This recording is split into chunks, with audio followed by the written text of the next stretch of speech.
오늘 우리가 나눌 창세기 3장 말씀을 가리켜서 신학 박사인 그리피스 토마스라는 분은 말하기를 성경의 중요한 축이라 그런 별명을 붙였습니다. 우리 지난 시간까지 살펴본 창세기 1장과 2장 말씀을 보시면 너무 아름답습니다. 하나님이 지으신 만물의 완성, 또 인간의 무죄함, 또 위대함, 하나님과의 그 아름다운 교제, 너무너무 아름다운 모습으로 1장, 2장이 쓰여져 있습니다. 그리고 3장을 건너뛰고 4장을 보시게 되면 갑자기 인간의 삶에 더럽고 추한 모습이 나타납니다. 인간의 질투와 분노와 살인과 거짓, 죄악과 타락과 배신과 심판 등이 창세기 11장까지 계속되고 있습니다. 전혀 다른 세계, 어쩌면 그 세계가 인간의 세계인가 할 정도로 달라지게 되는데, 거기에는 이 창세기 3장 말씀에 조인트 부분이 있어야만 두 말씀을 이해할 수가 있습니다. 어떻게 세상이 이렇게 천지가 개벽하도록 바뀌어 버렸는가? 죄 때문이었다라는 것입니다. 죄가 어떻게 인류에 들어왔고 인간의 타락이 어떻게 이루어졌는가를 말씀합니다. 그래서 창세기 3장이 중요하다라는 것입니다. 초대 교부학자인 어거스틴은 인간의 모든 인류의 역사를 네 부분으로 나누어서 신학적으로 정리했습니다. 하나님의 창조부터 창세기 3장까지 타락하기 전까지를 가리켜서 모든 인간은 possible to sin, 죄 지을 수 있는 단계의 삶이었다라고 말합니다. 아담과 하와의 삶이었습니다. 그리고 창세기 3장 인간의 타락부터 예수 그리스도의 세계가 이루어지기 전까지는 모든 인류에게는 소망도 빛도 없는 impossible not to sin, 죄를 안 지을 수 없는 단계의 인생이라. 지금도 그렇게 살아가는 사람들이 많습니다. 그리고 예수 그리스도의 세계가 이루어진 다음 주님의 보좌 앞에 서는 그날까지 우리 성도들의 성화의 삶을 가리켜서 possible not to sin, 죄 안 지을 수 있는 단계라. 우리는 지금 이 삶을 사는 거예요. 삶 속에서 죄 안 지을 수 있는 삶 살 수 있습니다. 그리고 마지막 하나님의 영원한 심판 이후에 하나님과 왕노릇할 그 세계를 impossible to sin, 죄 지을 수 없는 단계의 인생을 살 것을 말씀합니다. 물론 이 구분이 꼭 맞는다는 것은 아니지만 창세기 3장이 이만큼 중요하다라는 것을 기억하시고, 오늘은 눈을 좀 크게 뜨시고 조금 졸릴 것 같아서 미리 부탁합니다. 말씀에 은혜 받게 되시기를 축복합니다. 성경에 보시면 하나님께서 인류에게 제일 먼저 던진 질문이 있습니다. 아담아, 내가 어디 있느냐? 이 질문은 하나님께서 우리 인간에게 주신 첫 질문입니다. 우리가 이 시대를 살아가면서도 항상 이 질문을 기억해야 합니다. 영구가 내가 어디 있느냐? 우리 존재에 대한 어떤 행위보다도 중요한 것은 우리가 거쳐야 있어야 할 자리에 항상 서 있을 수 있는 우리 성도들이 되어야 할 것입니다. 내가 있어야 할 자리가 어딘지 아십니까? 창세기 말씀 우리 1장, 2장을 보게 되면 우리는요, 보통 하나님의 축복 가운데 있는 자리가 아닙니다. 하나님의 형상대로 지으셨고 온 우주 만물을 다스리는 자리에 두셨어요. 그랬기 때문에 물질이나 명예나 권력이나 이런 것 때문에 매여서 노예와 같은 인생을 살아서는 안 됩니다. 만물을 다스리는 자의 삶을 살아가는 자리여야 되고, 또 하나 에덴 동산 중앙에 생명나무를 만드셨다라는 것을 통해서 우리의 위치는 우리의 생명이 하나님께로부터 왔고 우리의 영원한 생명도 하나님께 달려있음을 기억하고 살아가는 자리가 되시기를 바라고, 또 중앙에 선악과를 만들어 두심으로 말미암아 온 우주 만물은 우리가 먹고 마시고 누릴 수 있는 특권을 주셨지만 오직 한 분, 하나님 앞에 그의 말씀에 순종해야 할 자리, 그 자리가 우리 자리임을 기억하고 하나님의 말씀에 순종하며 살아가는 성도님들이 되시기를 축복합니다. 그런데 아담과 하와가 그 자리를 망각했어요. 그리고 사탄이 유혹합니다. 내가 하나님과 같아질 수 있다. 그 자리를 유혹하잖아요. 위치를 유혹합니다. 이로 말미암아 아담과 하와가 선악과를 따먹게 되고 죄를 범하게 됩니다. 하나님께서는 아담아, 내가 한 짓이 무엇인지, 내가 무엇을 행했는지 아느냐, 이것부터 묻지 않았습니다. 아담아, 내가 어디 있느냐? 행위보다는 네가 서야 할 자리에 네가 지금 있느냐라는 존재의 질문을 하신 것입니다. 요한복음 8장에 보시면은 간음하다가 현장에서 붙들린 여인을 서기관과 바리새인들이 끌고 예수님 앞으로 왔습니다. 모세의 율법에 의하면 간음하다가 붙들리면 돌에 맞아 죽어야 되는데 죽일까요 말까요? 그 행위를 비난하면서 예수님께 끌고 왔습니다. 물론 예수님이 대답하기 어려웠어요. 만약에 돌로 쳐 죽이라 그러면 로마법을 어긴 거예요. 사람을 죽이는 사형을 교회법으로 못 죽이게 했거든요. 그러면 로마법을 어겼기 때문에 감옥 가야 돼요. 죽이고 나서 살인죄를 범한 거고, 만약에 죽이지 말라 그러면 율법을 어긴 거예요. 모세의 율법에 죽이라고 했는데 죽이지 말라라고 대답도 못 하셨습니다. 예수님이 참 난처한 입장입니다. 예수님께서 이렇게 그들에게 대답하십니다. 너희 중에 죄 없는 자가 돌로 치라. 그 말은 뭐냐면 행위로 판단하지 말고 너희 존재, 너희가 돌을 들어 던질 수 있는 자리에 있느냐, 존재를 가지고 대답할 때 그들은 돌을 놓고 하나씩 자리를 피했습니다. 물론 예수님께서 여인의 죄를 경홀히 여기고 그 아무것도 아니다 그렇게 가볍게 여기는 건 아닙니다. 중요한 것은 존재를 깨닫게 하시잖아요. 여인에게 말합니다. 가서 다시는 죄를 범하지 말라. 이 말은 다른 말로 하면 지금부터, 우리 예배드리는 사람에게 중요한 것이 바로 이거예요. 오늘도 내가 오늘부터는 하나님 앞에 아름답게, 아름다운 하나님의 자녀의 존재로 살아야 되겠다. 그래서 이 간음한 여인에게 거룩한 존재를 확인시켜주고 지금부터 경건한 삶을 살 것을 부탁합니다. 우리 하나님은요, 우리의 존재에 대해서 관심을 갖고 계십니다. 존재만 분명하면 나머지는 해결됩니다. 그래서 예수님께서 우리에게 하신 말씀이 행위에 대한 보상보다는 너희가 내 안에, 존재에 대한 얘기죠. 내 말이 너희 안에 거하면 뭐든지 다 해결될 수 있다. 그래서 이 말씀을 신학자들은 황금 약속이라고 부르고 있습니다. 오늘날은 행위로 사람을 다 판단하지 않습니까? 그 사람이 뭘 하고 있느냐에 따라서 그 사람을 존경하지만 우리는요, 그 존재에 대해서 귀중히 여길 수 있어야 합니다. 그래서 명함을 받고 나면 명함에 보시면은 아무 회사 대표이사, 요즘은요 구멍가게에도 다 대표이사더라고요. 무슨 대표이사 아무개, 그리고 뒤에 보면요 무슨 장이 그렇게 많아. 무슨 상임위원회, 무슨 소장, 대장, 뭐 간장, 고추장 뭐 해가면서 잔뜩 써. 고문인지 고물인지 모르지만 하여튼 고문, 상임이사 뭐 이래가지고 뭐 그걸 딱 보면 아, 이 사람 대단한 사람이다. 우리는요 사람을 판단할 때 행위로 판단하지 맙시다. 그 존재가, 그 안에 그리스도가 살아계시는 그 예수 안에 있는 자를 존귀히 여기고 사랑하며 한 영혼을 천하보다 귀하게 여길 수 있는 성도님들이 되시기를 바랍니다.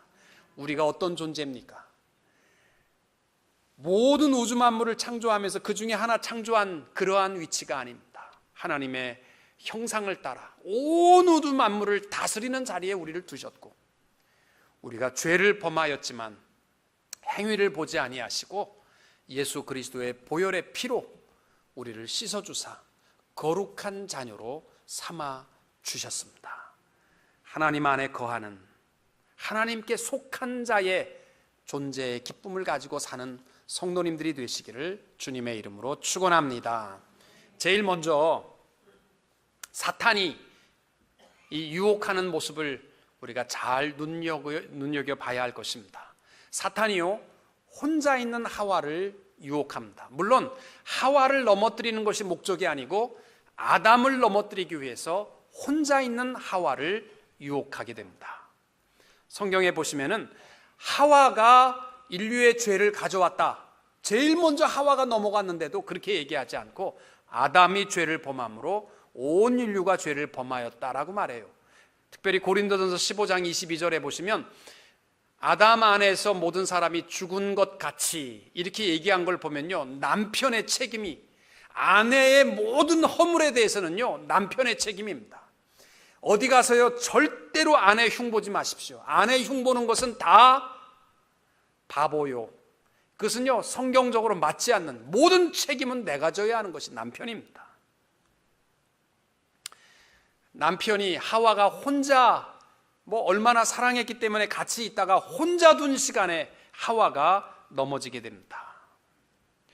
왜 사탄이 아담을 택하지 않고 하와를 유혹했을까? 여러 가지 이유가 있습니다. 첫째는 동산 중앙에 있는 선악을 알게 하는 나무는 먹지 말라, 내가 먹는 날에는 정령 죽으리라, 반드시 죽으리라, 이 말씀을 하나님께서 아담에게 하실 때 하와는 못 들었습니다. 왜냐하면 태어나지 않았기 때문입니다. 하와는 아담에게 들었어요. 간접적으로 들은 하와를 택해서 유혹합니다. 그리고 여성은 남자보다 훨씬 더 감성적이고 친절한 특징이 있습니다. 그래서 악한 사람이 와도요 여자들이 그래서 이단들 무슨 사이비에 가보시면요 거의가 여자들입니다. 이 여자들이요 좀 그런 경향이 있어. 또 여자들이요 남자보다는 호기심이 강합니다. 그래서 여자들이 기도 많이 하셔야 됩니다. 어떻게 할 수 있냐면요, 미아리 점집에 가면 고객의 90%가 여자입니다. 남자는 안 가요. 내일 어떻게 될지, 사업이 어떻게 될지, 애가 잘 살지, 무슨 사업 잘 될지, 그런 거요 여자들이 훨씬 호기심이 많기 때문에 사탄이 여성을 유혹하게 됩니다. 특별히 혼자 아내를 두는 것은요 상당히 위험한 거예요. 좋은 남편은 명품 백 사주고 좋은 명품 옷 사주는 거, 다이아몬드 사주는 거, 이것 때문에 헬렐레 해가지고 우리 남편 좋다, 그런데 속지 마세요. 많은 명품 선물을 주는 건요 뭔가 캥기는 게 있어서, 저는 아무것도 안 사줘도요 떳떳합니다. 캥기는 게 없으면 떳떳해요. 캥기는 게 있으면 자꾸 사다 주게 돼 있어. 그러니까 명품 사주는 거에 속지 마시고, 좋은 남편은 어떤 남편이냐면 항상 같이 하는 남편이에요. 어려움도 같이 하고 여행 갈 때도 같이 가고, 쿨한 남편처럼 당신 혼자 여행 갔다 와, 그런 무모한 짓 하지 마시기 바랍니다. 이게요 딱 사탄이 유혹하는 시간이니까 쿨한 척 하지 마시고 항상 동행하는 게 제일 남편이에요. 베드로전서 3장 7절에 보시면 그래요. 남편들아, 남편이 할 일이 뭔지 아세요? 이와 같이 지식을 따라 너희 아내와 동거하고, 같이 하는 게 첫째예요. 혼자 내버려 두면요 큰일 납니다. 또 이 사탄이 하와를 유혹한 것은, 여자가 넘어지면 남자는 99.9% 넘어진 것과 똑같습니다. 하여튼 남자는 아담 할아버지 때나 지금이나 변함없이 우리 가정을 봐도 여자 말이면 꼼짝 못하는 것 같아요.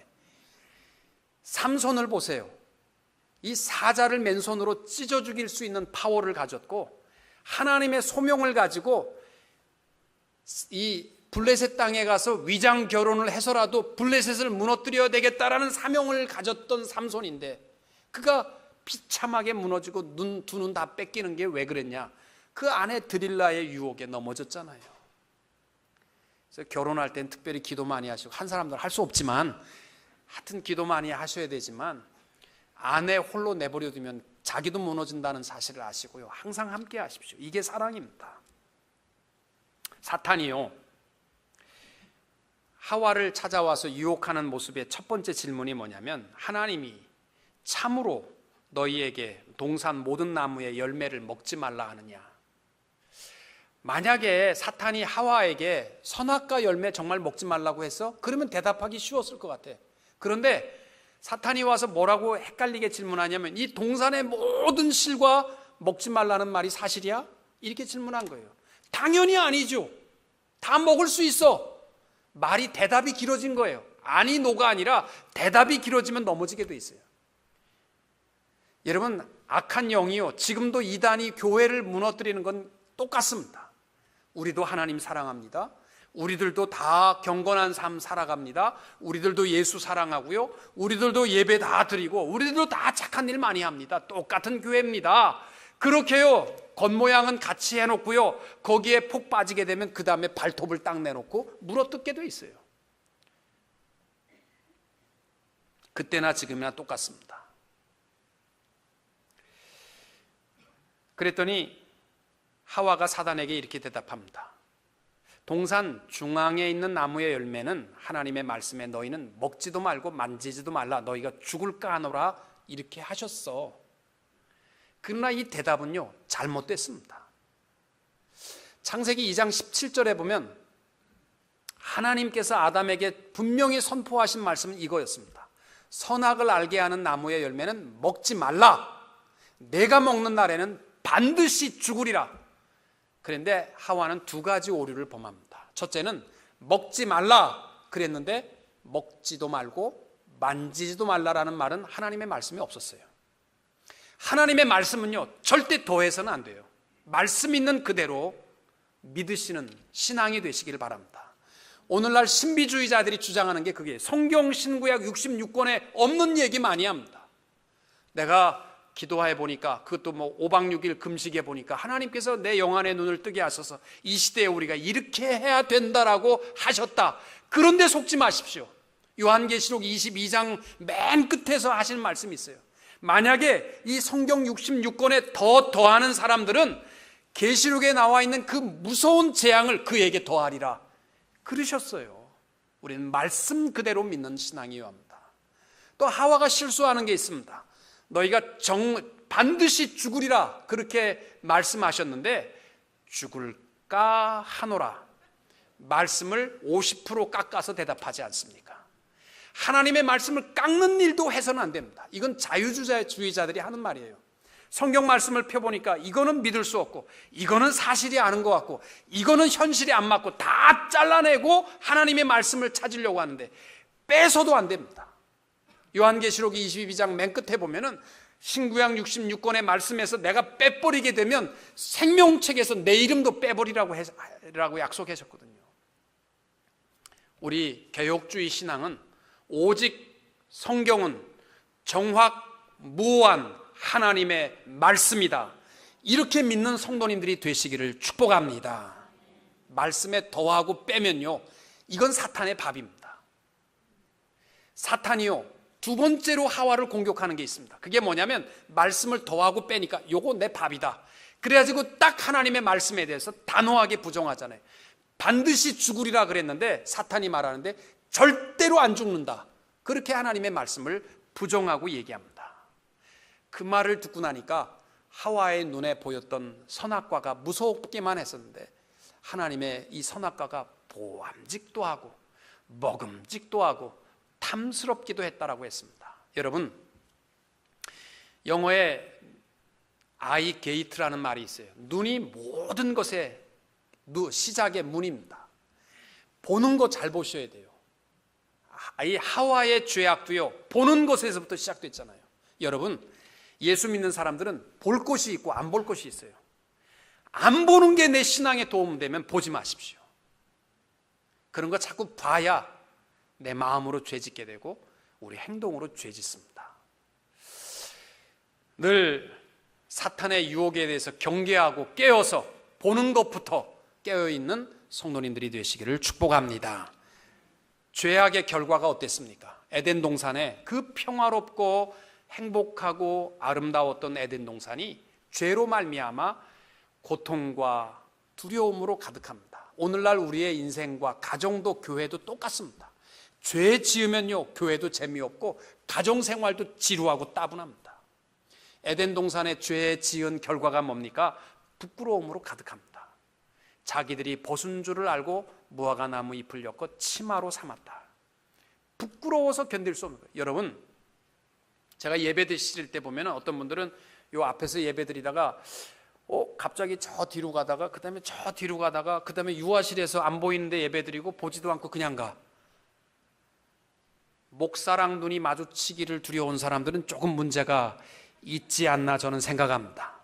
항상요, 하나님 앞에서나 교회에서나 여러분 가정에서나 부끄럼 없는 일에 이 정직한 영을 가지고 살아갈 수 있게 되시기를 축복합니다. 또 죄악의 결과가 뭐냐면 두려움으로 가득한 거예요.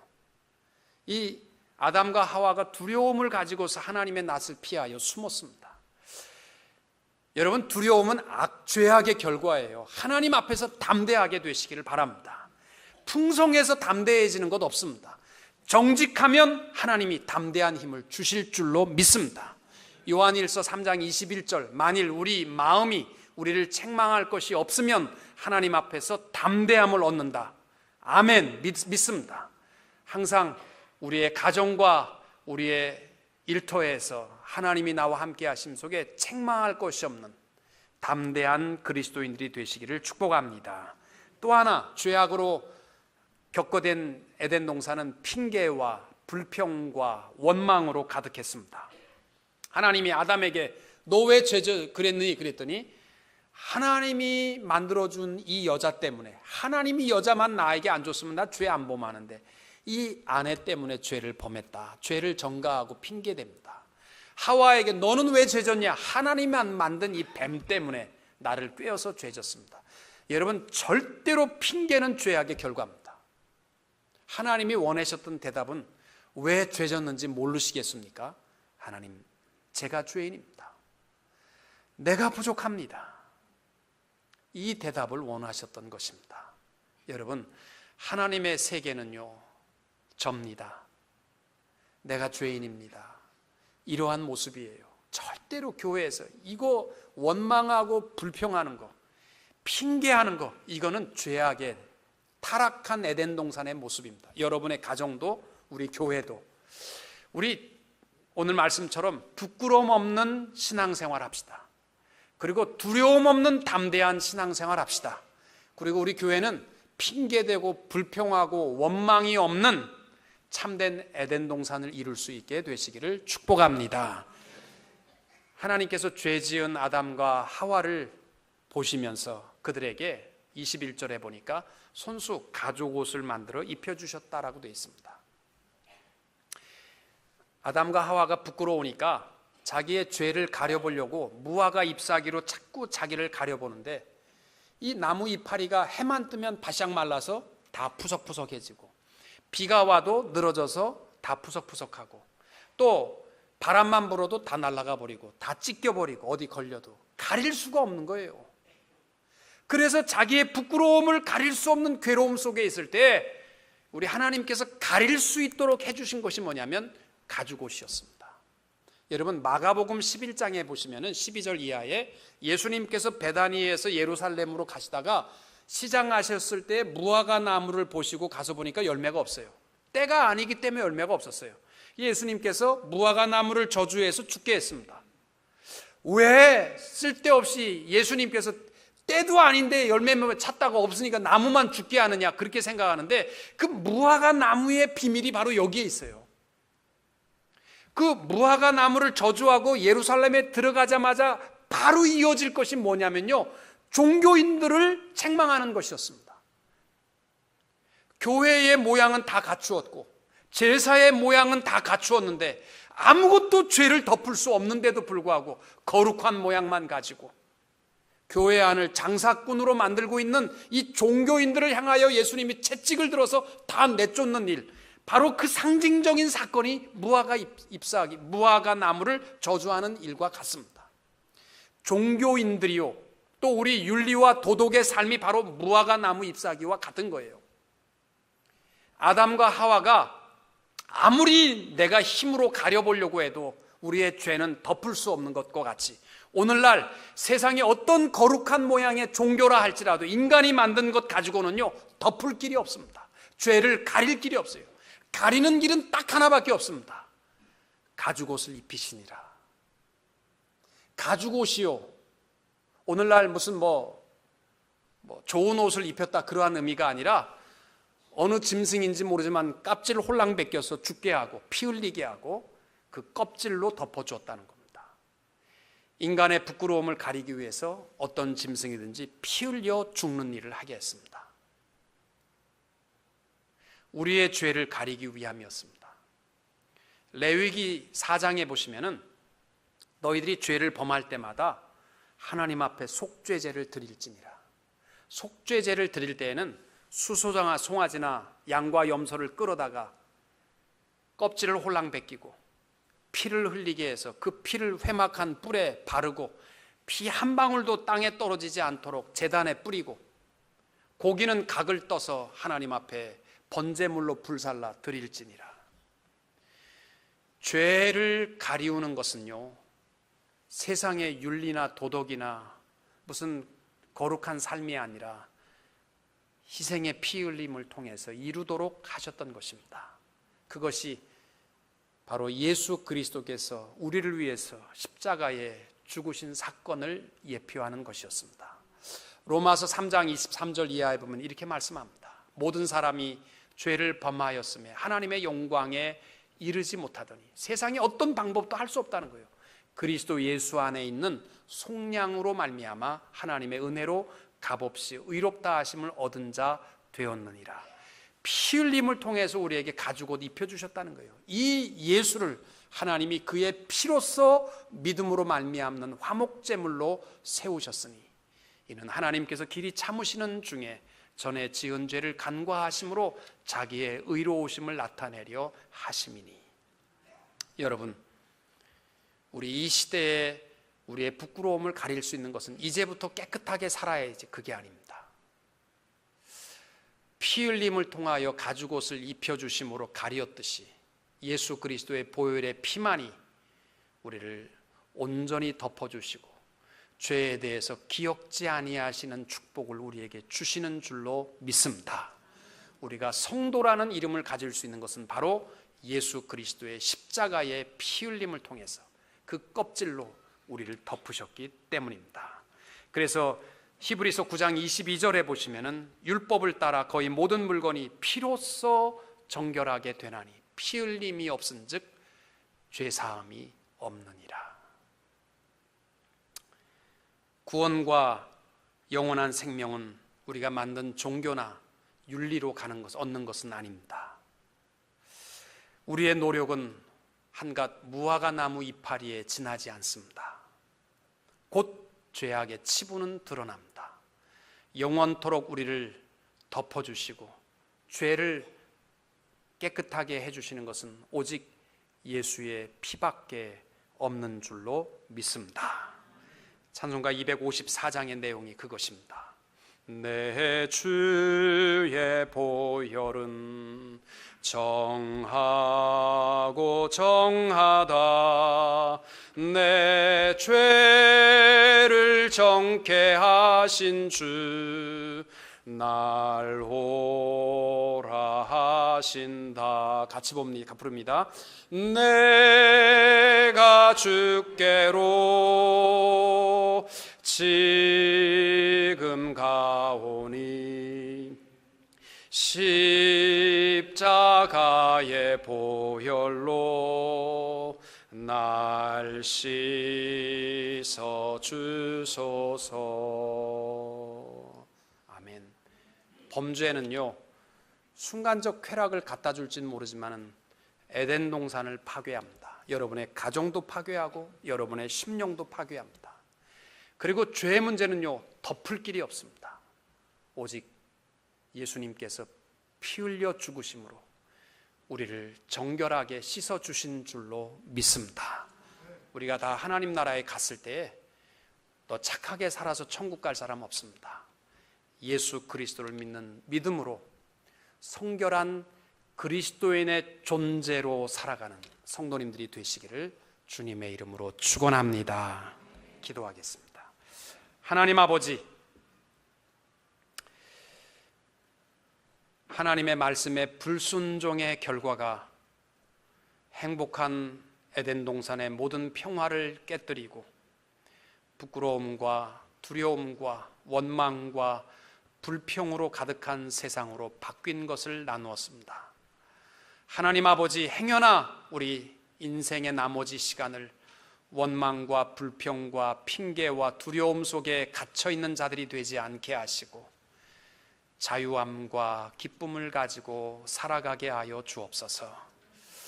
오직 주님께서 입혀주신 가죽옷만이 우리의 부끄러움을 덮어주실 줄로 믿습니다. 내 죄를 위하여 죽으신 십자가의 사랑을 기억하고 십자가 붙들고 하나님의 자녀의 존재로 살아가게 하여 주옵소서. 예수님의 이름으로 기도하옵나이다. 아멘.